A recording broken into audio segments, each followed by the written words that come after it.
And welcome to another episode of Bad Jazz. My name is Paul Tobey. Thanks for joining me. This is the show where we listen to performers do their thing and give them some constructive feedback. The whole point, of course, is to help them get better and help you understand some of the concepts that you need in order to be a better jazz performer. Today, we're going to take a look at a submission from a gentleman named Martin Waugh. He has been a subscriber to the Jazzmentl YouTube channel almost since the beginning. It's been fun having him around. And he submitted a version of You Must Believe in Spring. I gotta hand it to him. Nothing like picking one of the most difficult tunes in the real book to tackle. We're gonna listen to it and give him some feedback on how he might make it a little bit better. Sometimes we handle professionals as well, but today we're gonna do Martin. He is an emerging artist, and I'm looking forward to listening to his version of You Must Believe in Spring. We're gonna dive in and get started. Try to remember that if you like the video, just give it a thumbs up. It really helps the channel. And if you'd like to subscribe, just hit the little bell when you do and we'll notify you of all the upcoming videos that we're making. Right, let's dive in, get started, and listen to Martin play You Must Believe in Spring.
All right, let's stop right there and let's see if we can help out a little bit. The tune is You Must Believe in Spring. I did go and grab a lead sheet so we can focus on it a little bit together. The first thought that I had, Martin, was that the introduction was something that you need to make a little bit bigger deal out of. I think you just maybe threw down a chord. I'm not exactly sure what chord it was, but it was just kind of like this random thing.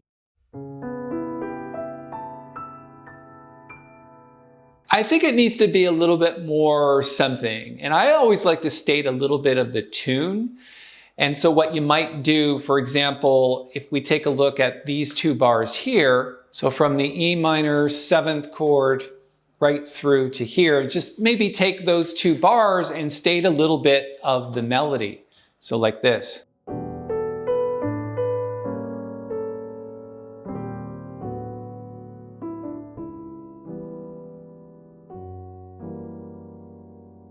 And then start in.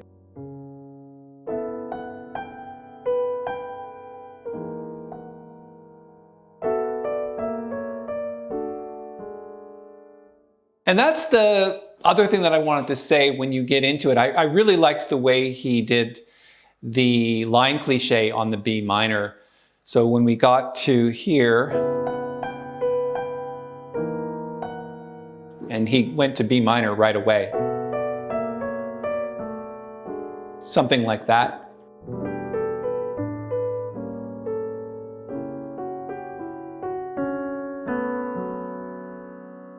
The other thing that I'd like to point out about this particular tune that I think could use a little bit of work, and that is this song is what we call a call and answer tune.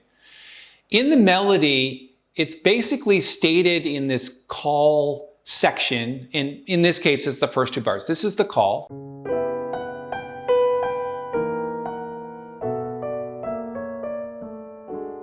And this is the answer.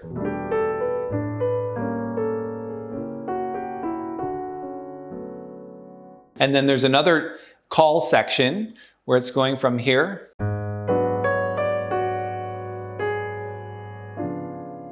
Answer. Answer 2. Get the idea? So it's like play a phrase, followed up with another phrase, play a phrase, follow up with another one, and sometimes in this case, another one after that. What I'd like you to think about is really stating that melody in such a way that it not just sings, but when you get to the answer, speed up the answer a little bit. It's like this rubato, drawn out call section, and then when you go to answer, just truncate it a little bit in terms of speed, make it a little bit shorter so that it answers quicker. So it's just a different way of approaching call and answer. So like this.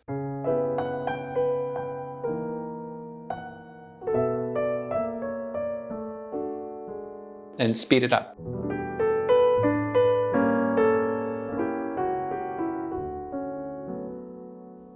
Same thing here.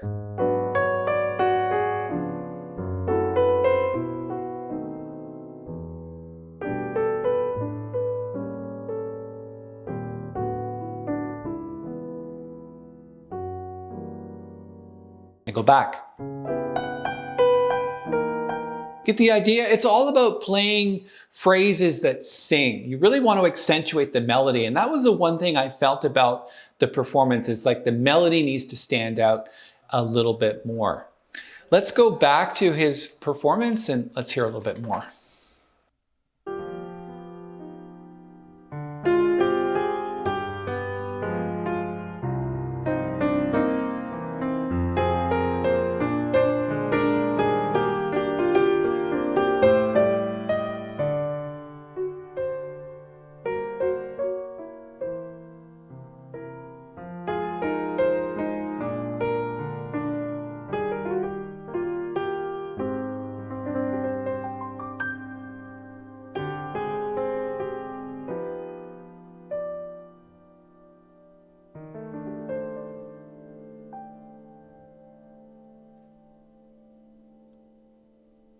Yeah, Martin, really good job. If I'm not saying or I'm understating a little bit this performance, just a great job of handling the chords. You tackled them really well, and I'm just so impressed by your playing.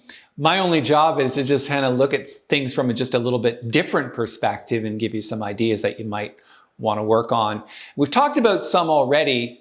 The one thing that I will say at this point is I feel you could do a little bit more about making the chords a little bit richer. In other words, sticking actually more notes in the chords. So I noticed that when you're playing the melody, sometimes it would just be these notes, right? You know, just a little bit thinned out. But what you could do is think about playing that right when you play the chord, or when you play the melody. Or here. That's even better, right? So let's try that again. Hear that chord, right? And then let's try something else here. So just a little bit of anticipation here, cadence. And then the line cliche.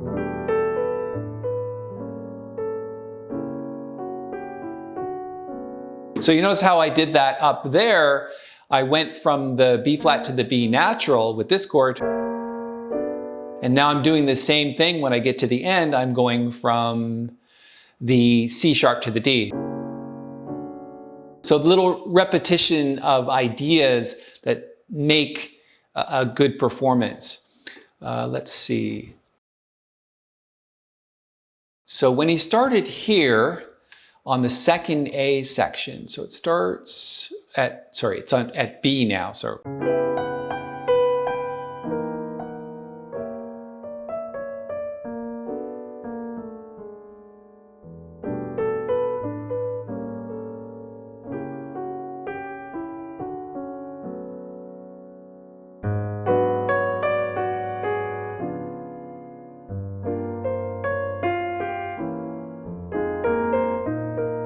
see how I'm speeding up a little bit here? And then there's an idea that I did the first time around as well. Take the melody and duplicate chords separated by a half or whole steps. So if the melody comes down like this, do that with the bass, but start on E. Like a resolved cadence. You could even keep going.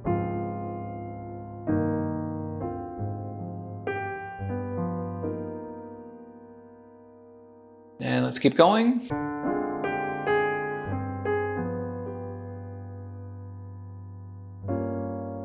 I don't like that chord. Maybe we try it up here. It's getting kind of low, right? Line cliche.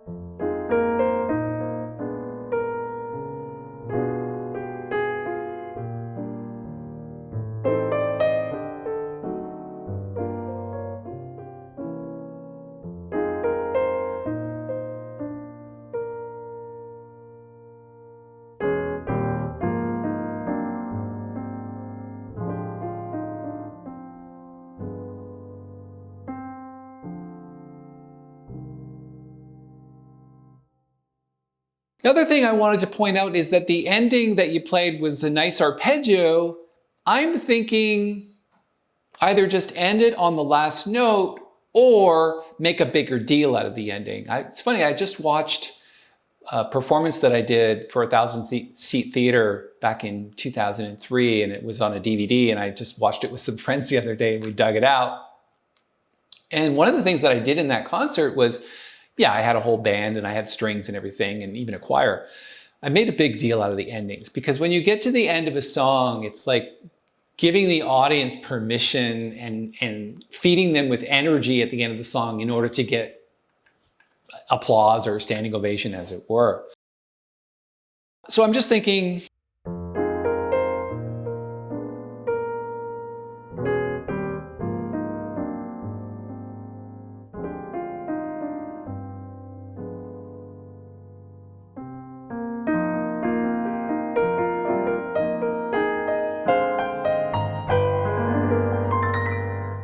and I'm just making stuff off the top of my head, right? So whatever you do at the end, just maybe make a bigger deal or make no deal. So because a partial deal with just an arpeggio, I don't think it's the best idea. All right, I also have some other thoughts on this, and it's going to sound a little bit different on the grand piano. So I'm going to move over there now and give you a few more thoughts on this. Right, so now that we're here at the grand piano, we have a few more liberties that we can take with the tune. Let me just play through it and we'll stop every now and then and give you a few more thoughts.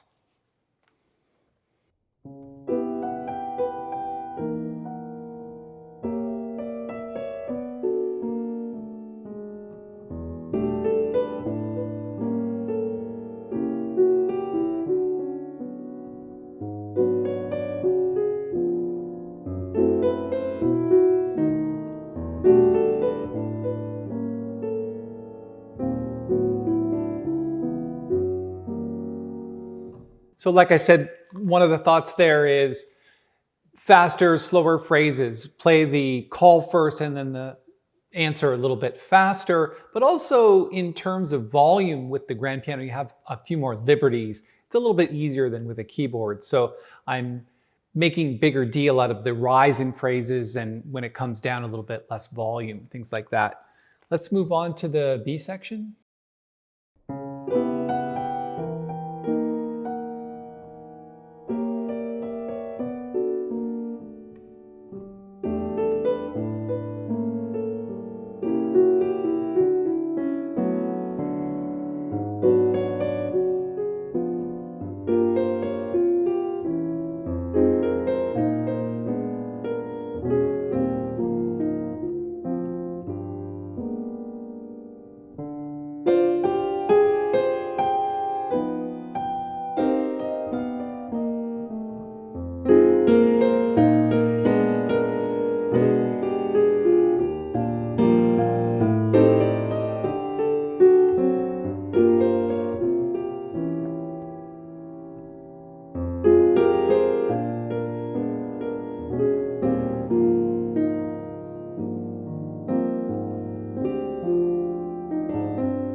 So there's a situation where I just ended on the last note.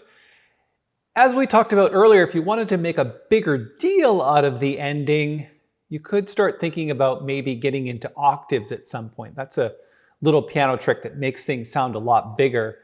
So if we go from the C section, we're repeating the melody with the left hand, right?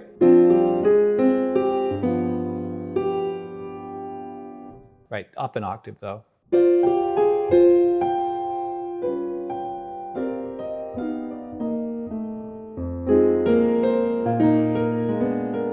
Right, that's one of the points that I wanted to make a little bit earlier. See, when we go here from the F minor 7 to the B flat 7, I start to trade fingers. You see that back and forth between the left hand and the right hand?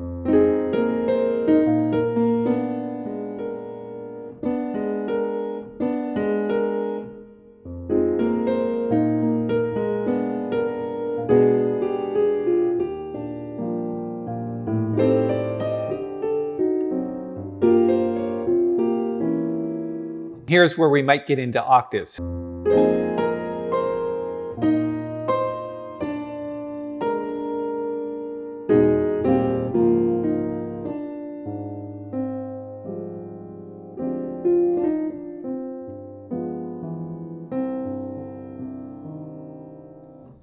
So octaves is a good idea, right? And then the other thought is maybe just figuring out an ending, throwing in some maybe long lines, things like that. Let's see what we can do.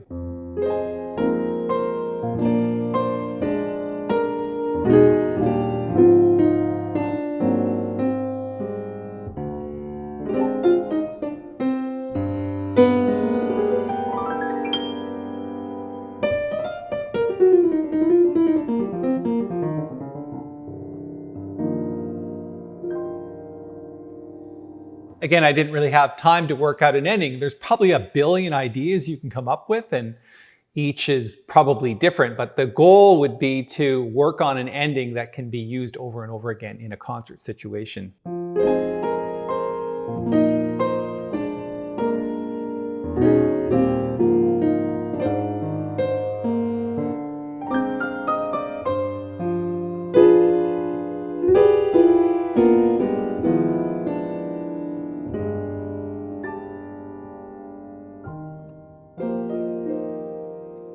Yeah, you know, there was a few wrong notes in there for sure. Let's try something else.